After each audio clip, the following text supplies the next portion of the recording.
ఇప్పుడే country delight యాప్ని download చేసుకోండి. Download the country delight app now.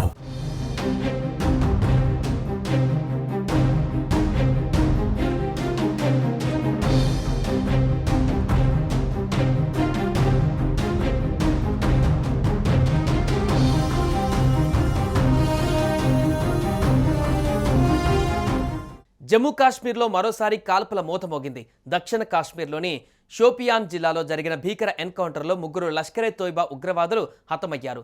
Army, paramilitary బలగాలు 2 గంటలకు పైగా ఉగ్రవాదులపైన కాల్పులు జరిపినట్టుగా సమాచారం. పక్కా ఇంటెలిజెన్స్ సమాచారంతో ఉగ్రవాదుల జాడను కనుగొన్న భద్రతా బలగాలు కాల్పులు జరిపారు.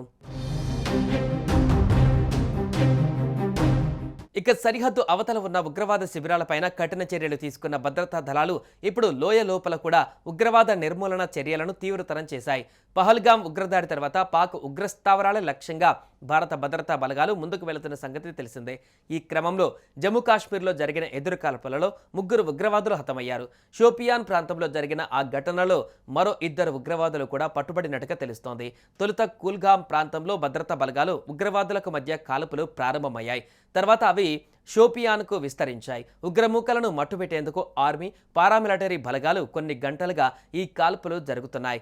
ఆ ఉగ్రవాదులు లష్కరే తోయిబా గ్రూపునకు చెందినవారిగా తెలుస్తోంది.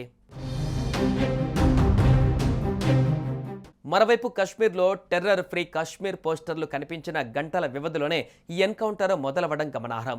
3 పాకిస్తానీ టెర్రరిస్టుల ఫోటోలతో పోస్టర్లు కనిపించాయి. ఏప్రిల్ 22న జరిగిన పహల్గాం ఉగ్రదాడికి కారకులైన అనుమానితులుగా పేర్కొంటూ 3 పాకిస్తానీ ఉగ్రవాదుల ఫోటోలతో పోస్టర్లు కనిపించాయి. ఇక పహల్గాం ఉగ్రదాడికి పాల్పడ్డట్టు భావిస్తున్న పాకిస్తానీ ఉగ్రవాదులు ఆదిల్ హుసేన్ తోకర్, అలీభాయ్, అసీం ముసాల కోసం వేట కొనసాగుతుంది. ఈ నేపథ్యంలోనే భద్రతా దళాలు జమ్మూ కాశ్మీర్లోని పలు జిల్లాలలో వారి ఫోటోలు ఉన్న పోస్టర్లను అంటించారు. ఆ 3 గురించిన సమాచారం అందించిన వారికి 20 లక్షల రూపాయల రివార్డు కూడా ఇస్తామని ప్రకటించారు. సుమన్ టీవీలో మీ పర్సనల్ అండ్ బిజినెస్ ప్రమోషన్స్ కోసం కింది నెంబర్కి కాంటాక్ట్ చేయండి.